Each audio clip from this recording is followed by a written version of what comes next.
നമസ്കാരം. സൂപ്പർ നോട്ട്സിന്റെ മറ്റൊരു സെഷനിലേക്ക് ഏവർക്കും സ്വാഗതം.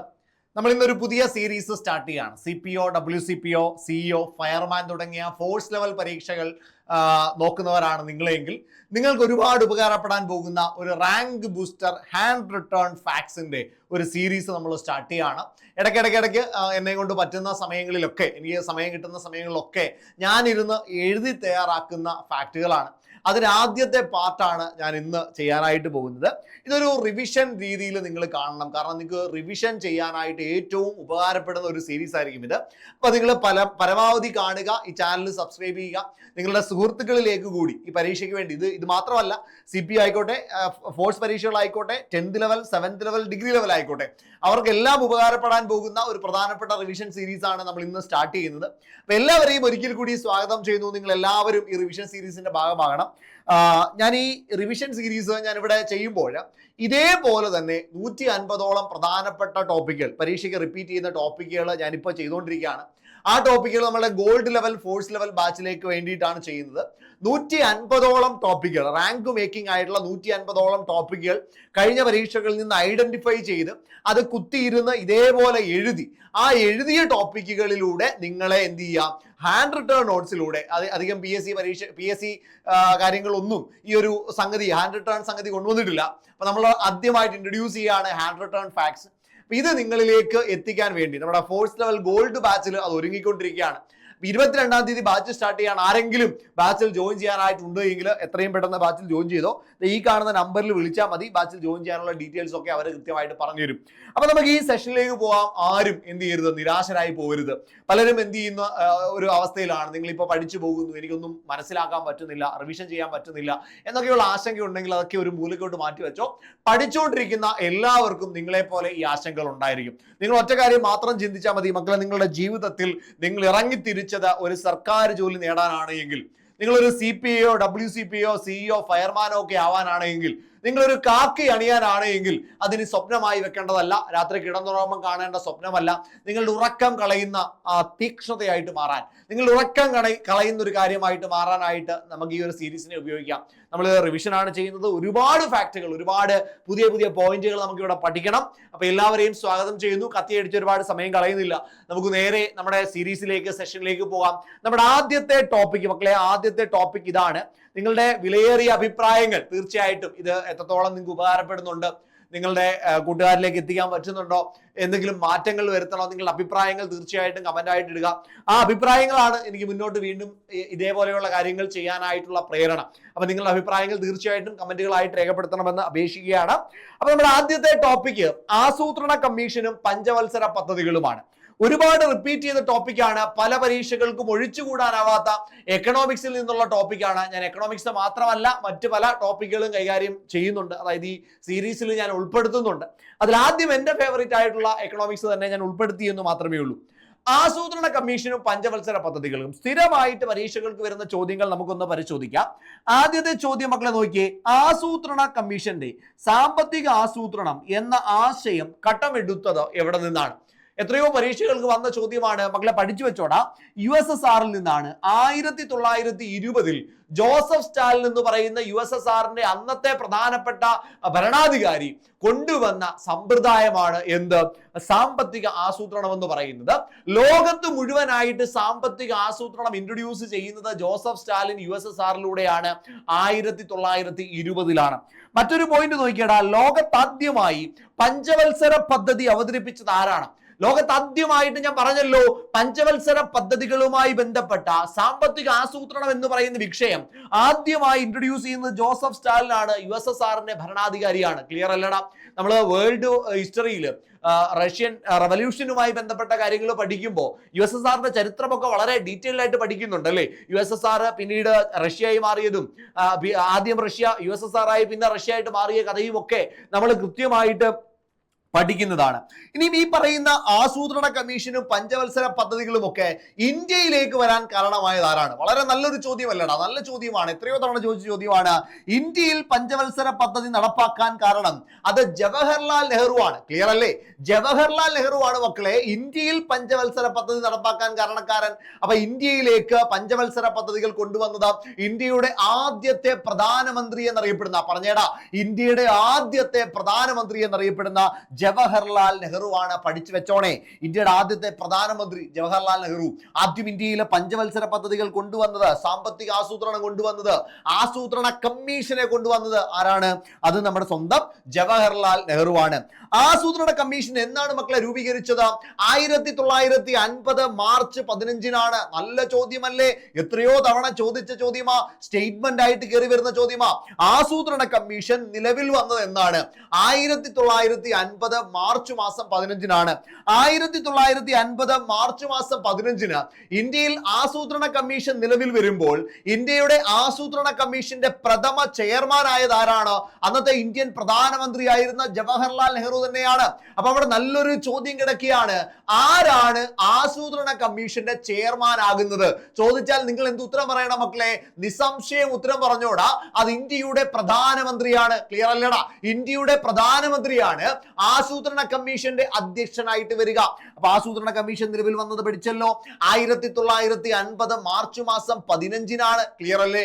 1950 മാർച്ച് 15-ന് ആസൂത്രണ കമ്മീഷൻ വരുമ്പോ അതിന്റെ പ്രധാനപ്പെട്ട ലക്ഷ്യം ചോദിക്കും, അത് പഞ്ചവത്സര പദ്ധതികൾ രൂപീകരിക്കലാണ്. പഞ്ചവത്സര പദ്ധതികൾ രൂപീകരിക്കാം. ഈ പഞ്ചവത്സര പദ്ധതികൾ 1951 മുതലാണ് എന്ത് ചെയ്തത്? നിലവിൽ വന്നു തുടങ്ങിയത്. 5 വർഷത്തേക്കുള്ള ഒരു പ്ലാൻ സെറ്റ് ചെയ്യുക, ആ പ്ലാനിന് ഒരു പ്രധാനപ്പെട്ട ലക്ഷ്യം വെക്കുക, ആ ലക്ഷ്യം അനുസരിച്ച് മുന്നോട്ട് പോവുക. ആദ്യത്തെ ലക്ഷ്യം ഏതാണ്? ഒന്നാം പഞ്ചവത്സര പദ്ധതിയുടെ ലക്ഷ്യം ഏതാണ്? കമന്റ് ചെയ്തോ മക്കളെ? നിങ്ങളൊന്ന് കമന്റ് ചെയ്തേ. കാർഷിക മേഖലയല്ലേ? കാർഷിക മേഖലയല്ലേ? ക്ലിയർ ആണ്, ക്ലിയർ ആണ്. നല്ല ചോദ്യങ്ങളല്ലേ? എത്രയോ തവണ ചോദിച്ച ചോദ്യങ്ങളാണ്. നമ്മൾ അത്രയും കാര്യങ്ങൾ റിവൈസ് ചെയ്തു. ഇനിയും ഈ മേഖലയിൽ നിന്ന് തന്നെ മറ്റൊന്നാണ്, ആസൂത്രണ കമ്മീഷന്റെ പ്രഥമ അധ്യക്ഷൻ. ഞാൻ ഓൾറെഡി പറഞ്ഞു, ആസൂത്രണ കമ്മീഷന്റെ പ്രഥമ അധ്യക്ഷൻ മറ്റാരുമല്ല, അത് ജവഹർലാൽ നെഹ്റു ആണ്. ക്ലിയർ ആണ്? ആസൂത്രണ കമ്മീഷന്റെ പ്രഥമ അധ്യക്ഷൻ ആരാണ്? അത് ജവഹർലാൽ നെഹ്റു ആണ്. എന്നാൽ ആദ്യത്തെ ഉപാധ്യക്ഷൻ ആരാണ്? ആസൂത്രണ കമ്മീഷന്റെ ആദ്യത്തെ ഉപാധ്യക്ഷൻ ആരാണ്? അങ്ങനെ ചോദിച്ചാൽ എന്ത് ഉത്തരം പറയണം? അത് ഗുൽസാരിലാൽ നന്ദയാണ്. ആരാണ് മക്കളെ? ഗുൽസാരിലാൽ നന്ദയാണ്. അങ്ങനെയാണെങ്കിൽ എന്റെ അടുത്ത ചോദ്യം, ആരായിരുന്നു ആസൂത്രണ കമ്മീഷനിലെ അംഗങ്ങളായിട്ട് വന്നിരുന്നത്? ടി കൃഷ്ണമാചാരി, അതേപോലെ തന്നെ CD ദേശ്മുഖും ഉണ്ടായിരുന്നു. ടി കൃഷ്ണമാചാരിയും CD ദേശ്മുഖും അധികം ആരും കേട്ടിട്ടില്ലാത്തൊരു പോയിന്റ് ആയിരിക്കും. അവസാനത്തെ അധ്യക്ഷൻ ആരാണ് മക്കളെ? 2014-ലാണ് ഈ പറയുന്ന ആസൂത്രണ കമ്മീഷൻ അവസാനിപ്പിച്ച് 2015 ജനുവരി മാസം 1 മുതലാണ് എന്താരംഭിക്കുന്നത്? നീതി ആയോഗ് ആരംഭിക്കുന്നത്. അപ്പൊ അവസാന അധ്യക്ഷന്റെ പേര് ഇന്ത്യയുടെ പ്രധാനമന്ത്രിയായിരുന്ന നരേന്ദ്രമോദിയാണ്. ഇപ്പോഴും പ്രധാനമന്ത്രിയായി തുടരുന്ന നരേന്ദ്രമോദിയാണ് നമ്മുടെ ആസൂത്രണ കമ്മീഷന്റെ അവസാനത്തെ ചെയർമാൻ എന്നറിയപ്പെടുക. അങ്ങനെയാണെങ്കിൽ അവസാനത്തെ ഉപാധ്യക്ഷൻ ആരാണ്? അത് മൊണ്ടേക് സിംഗ് അലുവാലിയാണ്. മക്കളെ, അലുവ കൊടുത്തു പിരിഞ്ഞു എന്ന് ഓർത്താ മതി. എന്താ മക്കളെ പറഞ്ഞു? ഞാൻ അലുവ കൊടുത്തു പിരിഞ്ഞു എന്ന് ഓർത്താ പോലെ അലുവാലിയ കിട്ടിയില്ലേടാ? അലുവാലിയ കിട്ടിയില്ലേ? അപ്പൊ എങ്ങനെ ഓർത്തു വെക്കണം? അവസാനത്തെ പഞ്ചവത്സര പദ്ധതികൾ ഉണ്ടാക്കിയ ആസൂത്രണ കമ്മീഷന്റെ സമ്മേളനത്തിൽ അലുവ കൊടുത്താണു പിരിഞ്ഞത്. അലുവ കൊടുത്താണു പിരിഞ്ഞത്. മൊണ്ടേക് സിംഗ് അലുവാലിയ അവസാനത്തെ ഉപ അധ്യക്ഷനാണ്. ആര്? മൊണ്ടേക് സിംഗ് അലുവാലിയ. അപ്പൊ ഒന്നുകൂടി എന്റെ കൂടെ പറഞ്ഞു പോയ മക്കളെ, പ്രഥമ അധ്യക്ഷൻ ആരാണ്? ജവഹർലാൽ നെഹ്റു ആണ്. അവസാന അധ്യക്ഷൻ ആരാണ്? അവസാന അധ്യക്ഷൻ നരേന്ദ്രമോദിയാണ്. ആ പ്രഥമ ഉപാധ്യക്ഷൻ ആരാണ്? ഗുൽസാരിലാൽ നന്ദയാണെങ്കിൽ അവസാന ഉപാധ്യക്ഷൻ ആരാണ്? അത് മൊണ്ടേക് സിംഗ് അലുവാലിയ. അലുവ കൊടുത്തു പിരിഞ്ഞു എന്ന് ഓർത്താ മതി. ക്ലിയർ അല്ലേടാ? ക്ലിയർ അല്ലേ? നല്ല ചോദ്യങ്ങളല്ലേ? റിവൈസ് ചെയ്തില്ലേ? നമുക്ക് അടുത്ത ചോദ്യത്തിലേക്ക് പോകാം.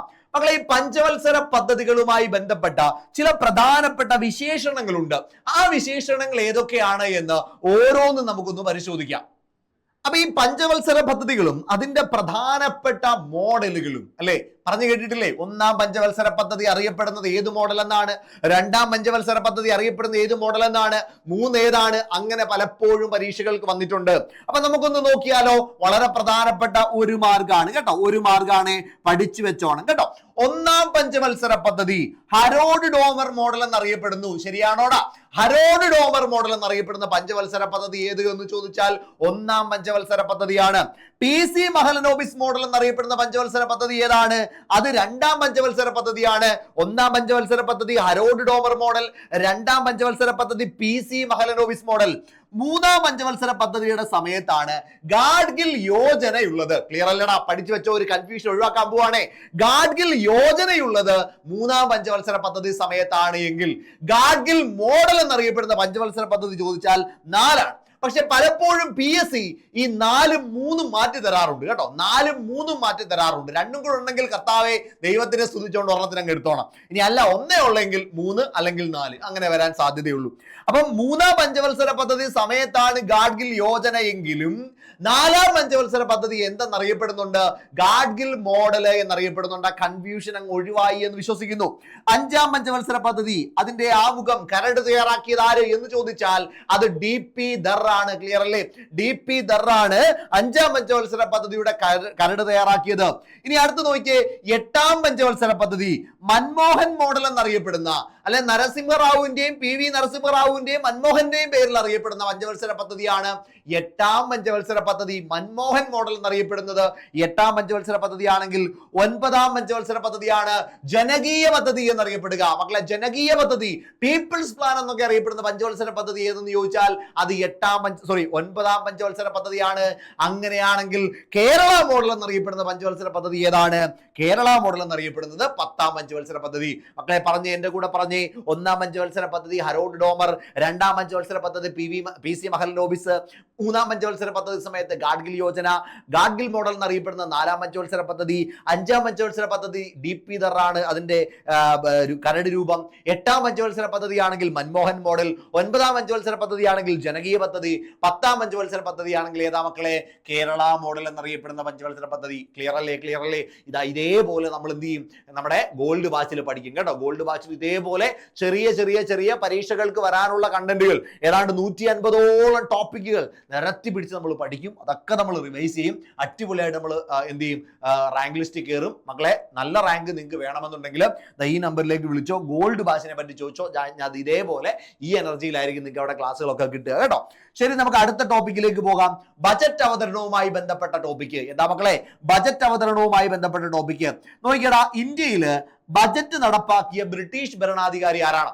ഇന്ത്യയിൽ ബജറ്റ് എന്ന് പറയുന്ന സംവിധാനം നടപ്പാക്കിയ ബ്രിട്ടീഷ് പ്രധാനമന്ത്രി അല്ലെ ബ്രിട്ടീഷ് ഭരണാധികാരി ആരാണ്? അത് കാനിങ് പ്രഭു ആണ് കേട്ടോ. കാനിങ് പ്രഭു ഇന്ത്യയിൽ ബജറ്റുമായി ബന്ധപ്പെട്ട സംവിധാനങ്ങളൊക്കെ കൊണ്ടുവരുന്നത് കാനിങ് പ്രഭു ആണ്. അദ്ദേഹം ബ്രിട്ടീഷ് ഭരണാധികാരിയാണ്. ഇന്ത്യയിൽ ആദ്യമായി ബജറ്റ് അവതരിപ്പിച്ച വ്യക്തി ആരാണ്? ഇന്ത്യയിൽ ആദ്യമായിട്ട് ബജറ്റ് അവതരിപ്പിക്കുന്നത് ജെയിംസ് വിൽസൺ ആണ്. മക്കളെ പഠിച്ചു വെച്ചോണേ. ഇന്ത്യയിൽ ആദ്യമായിട്ട് ബജറ്റ് അവതരിപ്പിക്കുന്ന ആരാണ്? അത് ജെയിംസ് വിൽസൺ ആണ്. അങ്ങനെയാണെങ്കിൽ സ്വതന്ത്ര ഇന്ത്യയിൽ ആദ്യമായി ബജറ്റ് അവതരിപ്പിച്ച വ്യക്തി ആരാണ് മക്കളെ? അത് RK ഷൺമുഖം ചെട്ടിയാണ്. ക്ലിയർ ആണോ? ഇന്ത്യയിൽ ആദ്യമായിട്ട്, സ്വതന്ത്ര ഇന്ത്യയിൽ ആദ്യമായിട്ട് ജെയിംസ് വിൽസൺ ആണ്. സ്വതന്ത്ര ഇന്ത്യയിൽ ആദ്യമായിട്ട് ബജറ്റ് അവതരിപ്പിച്ചത് ആരാ മക്കളെ? RK ഷൺമുഖം ചെട്ടി. പഠിച്ചു വെച്ചേ, RK ഷൺമുഖം ചെട്ടി. അങ്ങനെയാണെങ്കിൽ ഇന്ത്യൻ ബജറ്റിന്റെ പിതാവ് എന്നറിയപ്പെടുന്ന ആരാ മക്കളെ? ഇന്ത്യൻ ബജറ്റിന്റെ പിതാവ് എന്നറിയപ്പെടുന്നത് PC മഹലനോബിസ് ആണ്. ക്ലിയർ ആണോ? ഇന്ത്യൻ ആസൂത്രണത്തിന്റെ ശില്പി എന്നറിയപ്പെടുന്ന, ഇന്ത്യൻ ആസൂത്രണത്തിന്റെ ഡിസൈനർ എന്നറിയപ്പെടുന്ന നമ്മുടെ PC മഹലനോബിസ് ആണ് ഇന്ത്യൻ ബജറ്റിന്റെ പിതാവ് എന്നറിയപ്പെടുക. എന്താണ്? ഇന്ത്യൻ ബജറ്റിന്റെ പിതാവ്. അങ്ങനെയാണെങ്കിൽ ഭരണഘടന നിലവിൽ വന്ന ശേഷം ആദ്യമായി ബജറ്റ് അവതരിപ്പിച്ചത് ആരാണെന്ന് അറിയാമോടാ? നമ്മുടെ സ്വന്തം ജോൺ മത്തായി ആണ് അല്ലേ? നമ്മുടെ ബോംബെ പ്ലാനിൽ ഉണ്ടായിരുന്ന SBIയുടെ ആദ്യത്തെ ചെയർമാൻ എന്നറിയപ്പെടുന്ന, ആദ്യത്തെ റെയിൽവേ ബജറ്റ് അവതരിപ്പിച്ച അതേ വ്യക്തിയാണ് ഭരണഘടന നിലവിൽ വന്നതിന് ശേഷം ആദ്യമായിട്ട് ബജറ്റ് അവതരിപ്പിച്ചത്. അപ്പൊ എന്നാ മക്കളെ ഭരണഘടന നിലവിൽ വന്നത്? ഭരണഘടന നിലവിൽ വന്നത് 1950 ജനുവരി മാസം 26-ാം തീയതിയാണ്. അങ്ങനെയാണെങ്കിൽ അംഗീകരിക്കുന്നതോ 1949 നവംബർ മാസം 26-ാം തീയതിയാണ്. 1949 നവംബർ മാസം 26-ന് അംഗീകരിച്ചു. 50 ജനുവരി 26 മുതൽ നിലവിൽ വന്നു. ക്ലിയർ അല്ലേ? ക്ലിയർ അല്ലേ? നല്ല ടോപ്പിക് അല്ലടാ പഠിച്ചു തീർത്തത്. ഇനി ഇടക്കാല ബജറ്റ് ആദ്യമായി അവതരിപ്പിച്ചത് ആരാണ്? ഇടക്കാല ബജറ്റ് ആണ് ചോദ്യമെങ്കിൽ അത് CD ദേശ്മുഖ് ആണ്. മക്കളെ ഇടക്കാല ബജറ്റ് ആദ്യമായി അവതരിപ്പിച്ചത്, ഇടക്കാല ബജറ്റിന്റെ ഇംഗ്ലീഷ് ആണ് ഇന്ററിം ബജറ്റ് കേട്ടോ. ഇന്ററിം ബജറ്റ് ആദ്യമായി അവതരിപ്പിച്ചത് ആരാണ്? CD ദേശ്മുഖ് ആണ്. അങ്ങനെയാണെങ്കിൽ ഇന്ത്യയിൽ ബജറ്റ് അവതരിപ്പിച്ച ആദ്യത്തെ വനിതയാരാ? ഇന്ത്യയുടെ ആദ്യത്തെ വനിതാ പ്രധാനമന്ത്രി എന്ന ഖ്യാതിയുള്ള ഇന്ദിരാഗാന്ധി തന്നെയാണ് ആദ്യമായിട്ട് ബജറ്റ് അവതരിപ്പിച്ച വനിത. അപ്പൊ ഇന്ത്യയിൽ ആദ്യമായി ബജറ്റ് അവതരിപ്പിച്ച വനിതയാരാ മക്കളെ? അത് ഇന്ദിരാഗാന്ധിയാണ്. അങ്ങനെയാണെങ്കിൽ രണ്ടാമത്തെ വനിതയാരാ? നിർമ്മലാ സീതാരാമൻ അല്ലേ? നിർമ്മലാ സീതാരാമൻ അല്ലേ ഏറ്റവും കൂടുതൽ തുടർച്ചയായ ബജറ്റുകൾ അവതരിപ്പിച്ചത് ആരാണ് മക്കളെ? അത് നിർമ്മലാ സീതാരാമനാണ്. ഇന്ത്യയിൽ ആദ്യമായിട്ട് ഫെബ്രുവരി 1 ബജറ്റ് അവതരിപ്പിച്ചതാരാണ്? നല്ല അടിപൊളി ഫാക്റ്റാ മക്കളെ. ഇപ്പോ ബജറ്റ് അവതരിപ്പിക്കുന്നത് എല്ലാ വർഷവും ഫെബ്രുവരി 1 ഈ ചടങ്ങ് തുടങ്ങി വെച്ചതാരാണ്? ആദ്യമായിട്ട് ആരാണ് ഫെബ്രുവരി മാസം 1-ാം തീയതി ബജറ്റ് അവതരിപ്പിച്ചത്? അത് അരുൺ ജെയ്റ്റ്ലി ആണ്. ഫെബ്രുവരി 1 ആദ്യമായി ബജറ്റ് അവതരിപ്പിച്ച് തുടങ്ങിയത് ആരാണ് മക്കളെ? അത് അരുൺ ജെയ്റ്റ്ലി ആണ്. എങ്കിൽ ഇന്ത്യയിൽ ഏറ്റവും അധികം ബജറ്റുകൾ അവതരിപ്പിച്ചത് ആരുടെ പേരിലാണ്? ഇപ്പം ഇന്ത്യയിൽ ഏറ്റവും കൂടുതൽ ബജറ്റ് അവതരിപ്പിച്ചത് ആരാണ്? അത് മൊറാർജി ദേശായി ആണ്. പഠിച്ചോ? ഇന്ത്യയിൽ ആദ്യമായിട്ട് നമ്മുടെ ഫെബ്രുവരി 1 ബജറ്റ് അവതരിപ്പിച്ചത് അരുൺ ജെയ്റ്റ്ലി ആണ്. എങ്കിൽ ഏറ്റവും കൂടുതൽ ബജറ്റുകൾ അവതരിപ്പിച്ചത് ആരാ? മൊറാർജി ദേശായി ആണ്. അപ്പൊ ചോദ്യം മാറും. ഇന്ത്യയിൽ ഏറ്റവും കൂടുതൽ ബജറ്റുകൾ തുടർച്ചയായി അവതരിപ്പിച്ചത് ആരെയെന്ന് ചോദിച്ചാൽ അതിന്റെ ഉത്തരം നിർമ്മലാ സീതാരാമനാണ്. ഇന്ത്യയിൽ ഏറ്റവും കൂടുതൽ ബജറ്റുകൾ അവതരിപ്പിച്ചത് ചോദിച്ചാൽ മൊറാർജി ദേശായി തെറ്റിപ്പോവല്ല. ഇന്ത്യയിൽ ഏറ്റവും കൂടുതൽ തുടർച്ചയായ ബജറ്റുകളാണ് ചോദ്യമെങ്കിൽ ഏതാണ് മക്കളെ? അത് നിർമ്മലാ സീതാരാമനാണ്. തെറ്റിക്കോ? നിർമ്മലാ സീതാരാമനാണ്. അപ്പൊ പഠിച്ചു വെച്ചേടാ. ഇടക്കാല ബജറ്റ് ആദ്യമായി അവതരിപ്പിച്ചത് CD ദേശ്മുഖ് ആണ് എങ്കിൽ ഇന്ത്യയിൽ ബജറ്റുകൾ അവതരിപ്പിച്ച ആദ്യ വനിത ഇന്ദിരാഗാന്ധി ആണ് എങ്കിൽ രണ്ടാമത്തെ വനിത നിർമ്മലാ സീതാരാമൻ ആണ് എങ്കിൽ ഇന്ത്യയിൽ ആദ്യമായി ഫെബ്രുവരി 1 ബജറ്റ് അവതരിപ്പിച്ചത് അരുൺ ജെയ്റ്റ്ലി ആണ് എങ്കിൽ ഇന്ത്യയിൽ ഏറ്റവും കൂടുതൽ ബജറ്റുകൾ അവതരിപ്പിച്ചത് മൊറാർജി ദേശായി ആണ് എങ്കിൽ ഇന്ത്യയിൽ ഏറ്റവും കൂടുതൽ ബജറ്റുകൾ അവതരിപ്പിച്ച മൊറാർജി ദേശായി ആണ് എങ്കിൽ ഇന്ത്യയിൽ ഏറ്റവും കൂടുതൽ തുടർച്ചയായ ബജറ്റുകൾ അവതരിപ്പിച്ചത് ആരാണ്? അത് നിർമ്മലാ സീതാരാമനാണ്. പഠിച്ചില്ലേ മക്കളെ? അത്രയും പോയിന്റുകൾ റിവൈസ് ചെയ്തില്ലേ? നമ്മൾ കുറേ ബജറ്റുമായി ബന്ധപ്പെട്ട കാര്യങ്ങൾ പഠിച്ചില്ലേ? ബാഗി ഹാത്തി എന്നല്ലേ ബജറ്റ് കൊണ്ടുവരുന്ന ആ ബാഗിന് പറയുന്നത്? ബാഗി ഹാത്തി എന്നല്ലേ? പഠിച്ചില്ലേ? ഇപ്പോൾ നിർമ്മലാ സീതാരാമൻ ഏറ്റവും കൂടുതൽ സമയം അല്ലെങ്കിൽ ഏറ്റവും ലെങ്തിയായ ബജറ്റ് അവതരിപ്പിച്ചത് നിർമ്മലയല്ലടാ, നിർമ്മലാ സീതാരാമൻ അല്ലേ? അതേപോലെ തന്നെ നിർമ്മലാ സീതാരാമൻ ഏത് മണ്ഡലത്തിൽ നിന്നാണ് ജയിച്ചത്? ഒരു മണ്ഡലത്തിൽ നിന്നുമല്ല, രാജ്യസഭയിൽ നിന്നാണ് കേട്ടോ. നേരിട്ട് ഇലക്ഷനെ അഭിമുഖീകരിക്കാത്ത വ്യക്തിയാണ്. ഇതൊക്കെ നമ്മൾ എന്ത് ചെയ്യുന്നുണ്ട്? ഇതിന്റെ കൂട്ടത്തിൽ പഠിച്ചു പോകുന്നുണ്ട്. അങ്ങനെയാണെങ്കിൽ എന്റെ അടുത്ത ടോപ്പിക് നോക്കിയേ. ദേശീയ മനുഷ്യാവകാശ കമ്മീഷൻ എത്രയോ തവണ ചോദിച്ചതാ. ഫോഴ്സ് പരീക്ഷകൾ ഒരിക്കലും ഒഴിച്ചുകൂടാൻ പാടില്ലാത്തതാണ് ദേശീയ മനുഷ്യാവകാശ കമ്മീഷൻ. മക്കളെ, ദേശീയ മനുഷ്യാവകാശ കമ്മീഷൻ നിലവിൽ വന്നത് എന്നാണ്? ദേശീയ മനുഷ്യാവകാശ കമ്മീഷൻ 1993 ഒക്ടോബർ 12 നിലവിൽ വന്നു. നമ്മൾ പഠിച്ചു മക്കളെ. ഇത് നിലവിൽ വരുന്നത് ഏത് നിയമപ്രകാരമാണ്? 1993 സെപ്റ്റംബർ മാസം 28 മനുഷ്യാവകാശ കമ്മീഷൻ അല്ലെ മനുഷ്യാവകാശ സംരക്ഷണ ഓർഡിനൻസിലൂടെയാണ് നിലവിൽ വരുന്നത്. പഠിച്ചോ? അപ്പൊ 1993 ഒക്ടോബർ മാസം 12 ദേശീയ മനുഷ്യാവകാശ കമ്മീഷൻ നിലവിൽ വരുന്നത് 1993 സെപ്റ്റംബർ 28 തീയതിയുള്ള ഒരു ഓർഡിനൻസിന്റെ പുറത്താണ്. കൃത്യമായി മനസ്സിലാക്കി വെച്ചോണം. ഇതിന്റെ ആപ്തവാക്യം എന്താണെന്നറിയാമോ? സർവേ ഭവന്തു സുഖിന. എന്താ? സർവേ ഭവന്തു സുഖിന. എന്തിന്റെ ആപ്തവാക്യമാണ്? ദേശീയ മനുഷ്യാവകാശ കമ്മീഷന്റെ ആപ്തവാക്യമാണ്. ഇതിലെ അംഗങ്ങൾ ആരൊക്കെയാണ് മക്കളെ? ഒരു ചെയർപേഴ്സണും 5 സ്ഥിരാംഗങ്ങളുമുണ്ട്. പഠിച്ചു വെച്ചോണേ. ചോദ്യമാണ്, സ്റ്റേറ്റ്മെന്റ് ആണ്. ഒരു ചെയർമാനും 5 സ്ഥിരാംഗങ്ങളും ചേരുന്നതാണ് ദേശീയ മനുഷ്യാവകാശ കമ്മീഷൻ. മറ്റൊരു പ്രധാനപ്പെട്ട ചോദ്യമാണ്, ഇതിലെ ആദ്യത്തെ ചെയർമാൻ ആരാണ്? മനുഷ്യാവകാശ കമ്മീഷൻ കേന്ദ്രത്തിൽ ആദ്യത്തെ ചെയർമാൻ രംഗനാഥ മിശ്രയാണ്. എത്രയോ തവണ PSC ചോദിച്ചതാ. ഉളുപ്പുണ്ടെങ്കിലും ചോദിക്കത്തില്ല അല്ലെ? അത്രയും തവണ ചോദിച്ചിട്ടുണ്ട് മക്കളെ. കാലാവധി നോക്കിയോടാ, 3 വർഷം അല്ലെങ്കിൽ 70 വയസ്സാണ്. അപ്പൊ ദേശീയ മനുഷ്യാവകാശ കമ്മീഷൻ അംഗങ്ങളുടെ കാലാവധി 3 വർഷം അല്ലെങ്കിൽ 70 വയസ്സാണ്. 3 വർഷം അല്ലെങ്കിൽ 70 വയസ്സാണ്. അപ്പൊ പഠിച്ചു വെച്ചേടാ. മനുഷ്യാവകാശ കമ്മീഷൻ നിലവിൽ വന്നത് 1993 93 ഒക്ടോബർ മാസം 12 ഏത് റെസല്യൂഷൻ പ്രകാരം? 1993 സെപ്റ്റംബർ 28 ഓർഡിനൻസ് പ്രകാരമാണ്. ആപ്തവാക്യം എന്താ? സർവേ ഭവന്തു സുഖിന എന്നല്ലേ? ഇനി അംഗങ്ങൾ ആരൊക്കെയാണ്? ഒരു ചെയർമാനും 5 സ്ഥിരാംഗങ്ങളുമുണ്ട്. ആദ്യത്തെ ചെയർമാൻ രംഗനാഥ മിശ്രയാണ്. 3 വർഷം അല്ലെങ്കിൽ 70 വയസ്സാണ് കാലാവധി എന്ന് പറയുന്നത്. കഴിഞ്ഞിട്ടില്ല മക്കളെ, ഞാൻ വേറൊന്നുകൂടി പഠിപ്പിക്കാം. 7 എക്സ് ഒഫിഷ്യോ അംഗങ്ങളാണ് ദേശീയ മനുഷ്യാവകാശ കമ്മീഷനുമായി ബന്ധപ്പെട്ടുള്ളത്. 7 എക്സ് ഒഫിഷ്യോ അംഗങ്ങൾ. പരീക്ഷയ്ക്ക് എത്രയോ തവണ ചോദിച്ചു, താഴെ തന്നിരിക്കുന്നവയിൽ ദേശീയ മനുഷ്യാവകാശ കമ്മീഷനുമായി ബന്ധപ്പെട്ട എക്സ് ഒഫിഷ്യോ മെമ്പർ അല്ലാത്തതാര്, എക്സ് ഒഫിഷ്യോ മെമ്പർ ആയിട്ടുള്ളതാര്? മക്കളെ 7 എണ്ണമുണ്ട്, പഠിച്ചു വെച്ചോണേ, 7 എണ്ണവും പഠിച്ചു വെച്ചോണേ. ഒന്നാമത്തത് ദേശീയ പിന്നോക്ക വിഭാഗ കമ്മീഷൻ. ഒന്നാമത്തത് ദേശീയ വിദ്യാഭ്യാസ പിന്നോക്ക വിഭാഗ കമ്മീഷൻ. ഓക്കെ, ദേശീയ പിന്നോക്ക വിഭാഗ കമ്മീഷൻ. രണ്ട്, ദേശീയ ന്യൂനപക്ഷ കമ്മീഷൻ, ദേശീയ ന്യൂനപക്ഷ കമ്മീഷൻ. അടുത്ത ദേശീയ ബാലാവകാശ സംരക്ഷണ കമ്മീഷൻ. ഓക്കെ, മൂന്നാമത്തെ ഏതാ? ദേശീയ ബാലാവകാശ സംരക്ഷണ കമ്മീഷൻ. അടുത്തത് പട്ടികജാതി കമ്മീഷനും പട്ടികവർഗ കമ്മീഷനും. ഓക്കെ, പട്ടികജാതി പട്ടികവർഗ കമ്മീഷൻ.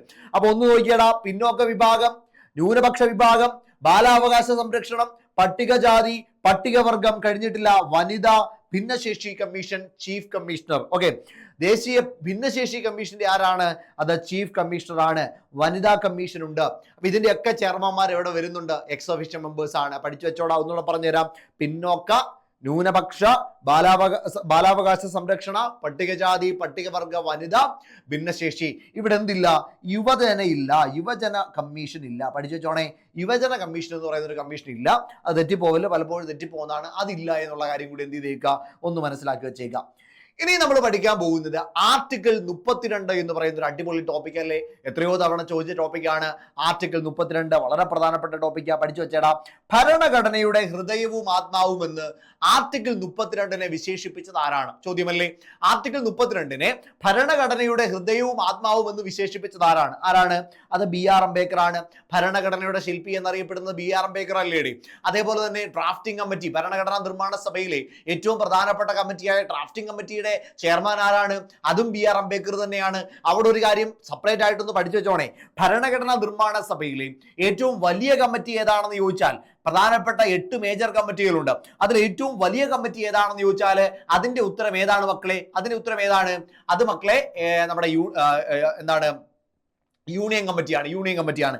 പക്ഷേ ഏറ്റവും പ്രധാനപ്പെട്ട കമ്മിറ്റി ആണെങ്കിൽ ഇത് ഡ്രാഫ്റ്റിംഗ് കമ്മിറ്റിയാണ്. ഡ്രാഫ്റ്റിംഗ് കമ്മിറ്റിയിൽ 7 അംഗങ്ങളുണ്ട്. നമ്മൾ പഠിച്ചിട്ടുള്ളതല്ലേടാ. അപ്പൊ BR അംബേദ്കർ ആണ് ഭരണഘടനയുടെ ഹൃദയവും ആത്മാവും എന്ന് ആർട്ടിക്കിൾ 32 വിശേഷിപ്പിച്ചത്. ഭരണഘടന പ്രതിവിധിക്കുള്ള അധികാരമാണ് എന്ത്? ആർട്ടിക്കിൾ 32. അതായത് പ്രധാനമായിട്ടും 6 മൗലിക അവകാശങ്ങളുണ്ട്. ആ 6 മൗലിക അവകാശങ്ങളിൽ 5 മൗലിക അവകാശങ്ങളിൽ ഏതെങ്കിലും ഒന്ന് നിഷേധിക്കപ്പെട്ടാൽ അത് കോടതി മുഖാന്തരം നേടിയെടുക്കാനുള്ള അവകാശമാണ് ആർട്ടിക്കിൾ 32 ഭരണഘടന പ്രതിവിധിക്കുള്ള അവകാശമായി നൽകിയിരിക്കുന്നത്. റിട്ടുകളാണ് പ്രധാനമായിട്ടും പുറപ്പെടുവിക്കുക. അങ്ങനെ സുപ്രീം കോടതിക്ക് റിട്ട് അധികാരമുള്ളത് 32ാമത്തെ ആർട്ടിക്കിൾ പ്രകാരമാണ്. സുപ്രീം കോടതിക്ക് റിട്ട് അധികാരമുള്ളത്. എന്നാൽ 226ാമത്തെ ആർട്ടിക്കിൾ പ്രകാരമാണ് ഹൈക്കോടതിക്ക് റിട്ട് അധികാരമുള്ളത്. അപ്പൊ സുപ്രീം കോടതിക്ക് റിട്ട് അധികാരമുള്ള ആർട്ടിക്കിൾ എത്രയാണ് മക്കളെ? 32 ആണെങ്കിൽ സുപ്രീം കോടതിക്ക് 32 ആണെങ്കിൽ ഹൈക്കോടതിക്ക് എത്രയാണ്? 226 ആണ്. അപ്പൊ ഇവിടെ ഏറ്റവും കൂടുതൽ തവണ ചോദിക്കുന്ന ഒരു ചോദ്യമുണ്ട്, ആരുടെ റിട്ട് അധികാരമാണ് കൂടുതൽ വിശാലമായത്? സുപ്രീം കോടതിയുടേതാണോ ഹൈക്കോടതിയുടേതാണോ? മക്കളെ ഒറ്റ വാക്കിൽ ഉത്തരം പറയാൻ പറ്റും. അതിന്റെ ഉത്തരം ഇതാണ്, പഠിച്ചു വെച്ചോടാ. ഹൈക്കോടതിയുടെ അധികാരമാണ് വിശാലമായത്. എന്തുകൊണ്ട്? സുപ്രീം കോടതിക്ക് മൗലിക അവകാശങ്ങളിൽ മാത്രമാണ് എന്ത് പുറപ്പെടുവിക്കാൻ കഴിയുക? റിട്ട് പുറപ്പെടുവിക്കാൻ കഴിയുക. എന്നാൽ മൗലിക അവകാശങ്ങളിലും മറ്റവകാശങ്ങളിലും ആർക്ക് റിട്ട് അധികാരം പുറപ്പെടുവിക്കാൻ കഴിയും? 226 പ്രകാരം നമ്മുടെ ഹൈക്കോടതിക്ക് റിട്ട് അധികാരം പുറപ്പെടുവിക്കാൻ കഴിയും. അപ്പൊ ഹൈക്കോടതിയുടെ റിട്ട് അധികാരമാണ് കൂടുതൽ വിശാലമായിട്ടുള്ളത്. പ്രധാനമായിട്ടും 5 റിട്ട് അധികാരമുണ്ട്. Habeas corpus, mandamus, quo warranto, prohibition, certiorari എന്നിങ്ങനെ 5 പ്രധാനപ്പെട്ട റിട്ടുകൾ ഉണ്ട്. ഇതൊക്കെ നിങ്ങൾക്കറിയാം, ഞാൻ അതിലേക്കൊന്നും പോകുന്നില്ല. ഇനി നോക്കിയടാ, 1857 കലാപം ചോദ്യമാണ്. വളരെ പ്രധാനപ്പെട്ട ചോദ്യമാണ്. 1857 കലാപം. ഇന്ത്യയുടെ 1ാം സ്വാതന്ത്ര്യ സമരം എന്നറിയപ്പെടുന്ന ഏതാണ്? 1857 കലാപമാണ്. അതിനെ ശിപ്പായി ലഹള എന്നും അറിയപ്പെടുന്നുണ്ട് അല്ലേ? ശിപ്പായി ലഹള എന്നും അറിയപ്പെടുന്നുണ്ട്. 1ാം സ്വാതന്ത്ര്യ സമരം എന്നറിയപ്പെടുന്ന ഏതാണ്? അത് ശിപ്പായി ലഹളയാണ്, അല്ലെങ്കിൽ 1857 കലാപമാണ്. അങ്ങനെ വിശേഷിപ്പിച്ചതാരാ? അത് VD സവർക്കർ ആണ്. ശരിയല്ലേ? അത് VD സവർക്കർ ആണ്. ആദ്യത്തെ രക്തസാക്ഷി ആരാണ് മക്കളെ? അത് മംഗൾ പാണ്ഡെയാണ്. പഠിച്ചു വെച്ചോണേ. 1ാം സ്വാതന്ത്ര്യ സമരവുമായി ബന്ധപ്പെട്ട ഇന്ത്യയുടെ ആദ്യത്തെ സ്വാതന്ത്ര്യ സമരത്തിന്റെ ഭാഗമായി പ്രധാനമായിട്ടുള്ള രക്തസാക്ഷി ആര് എന്ന് ചോദിച്ചാൽ അത് മംഗൽ പാണ്ഡെയാണ്. 1857 വിപ്ലവത്തിന്റെ ബുദ്ധി കേന്ദ്രം എന്നറിയപ്പെടുന്ന ആരാണ്? അത് നാനാ സാഹിബാണ്.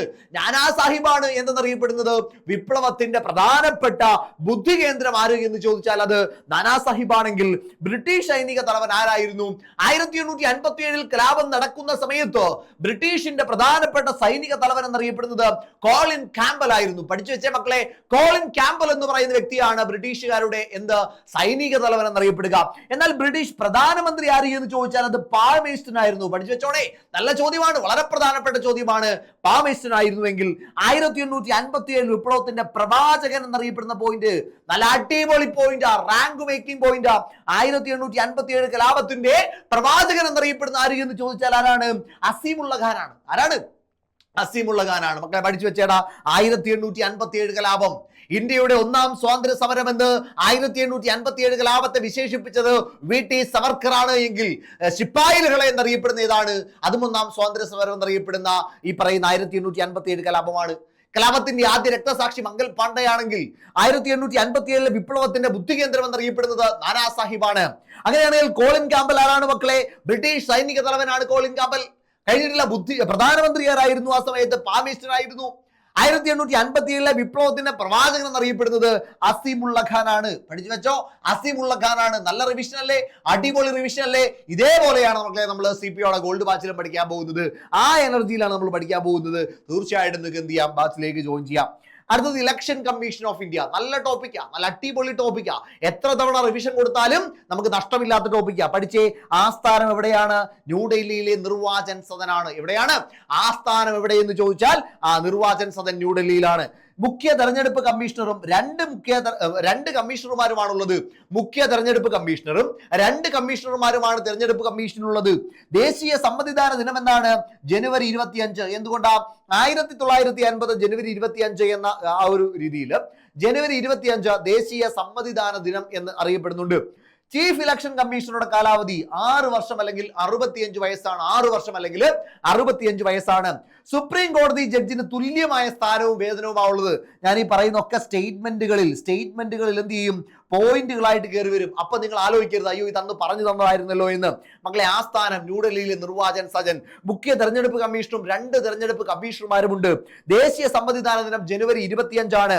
ചീഫ് ഇലക്ഷൻ കമ്മീഷണറുടെ കാലാവധി 6 വർഷം അല്ലെങ്കിൽ 65 വയസ്സാണ് കേട്ടോ. 6 വർഷം അല്ലെങ്കിൽ 65 വയസ്സാണ്. സുപ്രീം കോടതി ജഡ്ജിക്ക് തുല്യമായ സ്ഥാനവും വേതനവുമാണുള്ളത്. ഭരണഘടനയുടെ ഭാഗം 15 പാർട്ട് 15 324 മുതൽ 329 വരെയുള്ള ആർട്ടിക്കിളുകളിലാണ് പരാമർശം. എവിടെയാ മക്കളെ? ഭരണഘടനയുടെ ഭാഗം 15 ആർട്ടിക്കിൾ 324 മുതൽ 329 വരെ. കമ്മീഷനെയും ചുമതലകളെയും പറ്റി പരാമർശിക്കുന്ന ആർട്ടിക്കിൾ 324. തെരഞ്ഞെടുപ്പ് കമ്മീഷനെയും അവരുടെ ചുമതലകളെയും പറ്റി പറയുന്ന ആർട്ടിക്കിൾ എത്രയാണ്? 324. ആദ്യത്തെ മുഖ്യ തെരഞ്ഞെടുപ്പ് കമ്മീഷണർ ആരാണ്? അത് സുകുമാർ സെൻ ആണ്. ആദ്യത്തെ മുഖ്യ തെരഞ്ഞെടുപ്പ് കമ്മീഷണർ എന്ന് ചോദിച്ചാൽ അതാരാണ്? അത് സുകുമാർ സെൻ ആണ്. പഠിച്ചു വെച്ചല്ലോ മക്കളെ, ഇതൊക്കെ വളരെ ഇമ്പോർട്ടന്റ് ആണ്. ഞാൻ ഈ പറഞ്ഞു പോയ കാര്യങ്ങളൊക്കെ വളരെ വളരെ വളരെ ഇമ്പോർട്ടന്റ് ആണ്. പഠിച്ചു വെച്ചോ, വളരെയധികം തവണ പരീക്ഷകൾക്ക് വന്നിട്ടുള്ള ഭാഗവുമാണ്. അപ്പൊ ഇത്രയും കാര്യങ്ങൾ നമ്മൾ പഠിച്ചു അല്ലെ? പ്രധാനപ്പെട്ട കുറെ പോയിന്റുകൾ പഠിച്ചു. ഇതേപോലെ ഏതാണ്ട് 150ഓളം വരുന്ന ടോപ്പിക്കുകൾ GK മക്കളെ റിവൈസ് ചെയ്ത് നമ്മൾ മരയ്ക്കും. ആ രീതിയിൽ ഞാൻ എന്ത് ചെയ്യും? നിങ്ങളെ റിവൈസ് ചെയ്യിപ്പിക്കും. അപ്പൊ അതിനു വേണ്ടിയിട്ടാണ് മക്കളെ gold batch. Force level gold ബാച്ചിന്റെ പ്രത്യേകത ഇത് CPO, WCPO, CEO, ഫയർമാൻ തുടങ്ങിയ പോസ്റ്റുകൾക്ക് വേണ്ടിയിട്ടുള്ളതാണ്. പേഴ്സണലൈസ്ഡ് മെന്റർഷിപ്പ് ഉണ്ടായിരിക്കും. ഞാനും നിങ്ങളും തമ്മിലുള്ള പേഴ്സണൽ മെന്റർഷിപ്പ്. 250+ അവേഴ്സിന്റെ ലൈവ് ക്ലാസ്സുകൾ, റെക്കോർഡഡ് ക്ലാസ്സുകൾ ഒക്കെ കാണും. ടോപ്പിക് വൈസ് ക്ലാസ്സുകൾ 1 മിനിറ്റ് പോലും നഷ്ടപ്പെടാതെ കിട്ടും. 60+ അവേഴ്സിന്റെ ലൈവ് ആയിട്ടുള്ള ക്വസ്റ്റ്യൻ പ്രാക്ടീസ് സെഷൻസ് കാണും. വീക്ക്ലി മോട്ടിവേഷൻ സെഷനുമായിട്ട് അമൽ സാർ വരും. മിക്കവാറും ദിവസങ്ങളിൽ ഞാൻ നിങ്ങൾക്ക് മെന്റർഷിപ്പുമായിട്ടുണ്ടായിരിക്കും. ഇനി ഇതും പോരാഞ്ഞിട്ട് മക്കളെ high quality printable PDF note കിട്ടും. ഡെയിലി, വീക്ക്ലി, മന്ത്ലി അസസ്മെന്റ് ടെസ്റ്റുകൾ കാണും. ഇതൊന്നും പോരാഞ്ഞിട്ട് 150 ടോപ്പിക്കുകൾ ഞാൻ വന്ന് നിങ്ങൾക്ക് പറഞ്ഞുതരും. ഞാൻ വന്ന് 150ഓളം വരുന്ന ടോപ്പിക്കുകൾ ഇതേപോലെ നിങ്ങൾക്ക് പറഞ്ഞുതരും. എത്ര മാർക്ക് നിങ്ങൾക്ക് സ്കോർ ചെയ്യാൻ പറ്റുന്ന അറിയാമോ? നിങ്ങൾ റാങ്ക് ലിസ്റ്റ് ആദ്യം ഉണ്ടായിരിക്കും, ഒരു സംശയവും വേണ്ട. നിങ്ങൾ എന്നിൽ വിശ്വാസം അർപ്പിച്ചോ, ഞാൻ ഈ എക്സാം നേടിയ ആളാണ്. ഞാൻ എടുത്ത സ്ട്രാറ്റജികളെല്ലാം നിങ്ങൾക്ക് കൃത്യമായിട്ട് പറഞ്ഞുതരാം. ജോലിയിലേക്ക് നിങ്ങളെ എത്തിക്കാനുള്ള എല്ലാ പണിയും ഞാൻ എടുത്തു തരാം. നിങ്ങൾ കൂടെ നിന്നാൽ മതി, കൂടെ നിന്ന് തന്നാൽ മതി, പഠിച്ചാൽ മതി. മക്കളെ, നന്നായി പഠിക്കാൻ നിങ്ങൾ തയ്യാറാണെങ്കിൽ, കഷ്ടപ്പെട്ട് പഠിക്കാൻ നിങ്ങൾ തയ്യാറാണെങ്കിൽ നേരെ നിങ്ങൾ വിളിച്ചോടാ 8281 223366 എന്ന 8281 922366 നിങ്ങൾക്ക് എന്നോട് സംസാരിക്കണമെങ്കിൽ അവിടെ വിളിക്കുന്ന സമയത്ത് പറഞ്ഞാൽ മതി, അവരെ എൻ്റെ നമ്പർ തരും, ഞാൻ നിങ്ങളെ വിളിച്ച് സംസാരിച്ചോളാം. കൃത്യമായിട്ട് എന്നോട് നിങ്ങൾക്ക് സംസാരിച്ച് ബാച്ചിലേക്ക് ജോയിൻ ചെയ്യാം, ഡെമോ ക്ലാസ്സുകൾ കണ്ട് ജോയിൻ ചെയ്യാം. 22-ാം തീയതിയാണ് നമ്മൾ ബാച്ച് സ്റ്റാർട്ട് ചെയ്യുന്നത്. ഇനി വളരെ കുറച്ച് സീറ്റുകൾ കൂടി മാത്രമേ ഉള്ളൂ. എത്രയും പെട്ടെന്ന് ബാച്ചിലേക്ക് ജോയിൻ ചെയ്തോ, പഠിച്ചു തുടങ്ങിക്കോ, ഞാൻ നിങ്ങളുടെ കൂടെയുണ്ട്. നന്നായി പഠിക്കാനുള്ളവർ മാത്രം, അടിപൊളിയായിട്ട് പഠിക്കണമെന്നുള്ളവർ മാത്രം, ജോലി കിട്ടണമെന്നുള്ളവർ മാത്രം ഈ ബാച്ചിലേക്ക് ജോയിൻ ചെയ്താൽ മതി. അല്ലാത്തവരൊന്നും വരണ്ട, ഉഴപ്പാനാണെങ്കിൽ വരണ്ട. നന്നായിട്ട് ജോലി വാങ്ങാൻ പറ്റും എന്നുള്ളവർ തീർച്ചയായിട്ടും ബാച്ചിലേക്ക് ജോയിൻ ചെയ്തോ. ഞാൻ നിങ്ങളെ നയിച്ച് ജോലി വാങ്ങിച്ച് തന്നിരിക്കും. നമുക്ക് ക്ലാസ്സിൽ കാണാം. 22-ാം തീയതി നമുക്ക് കാണാം. Thank you so much.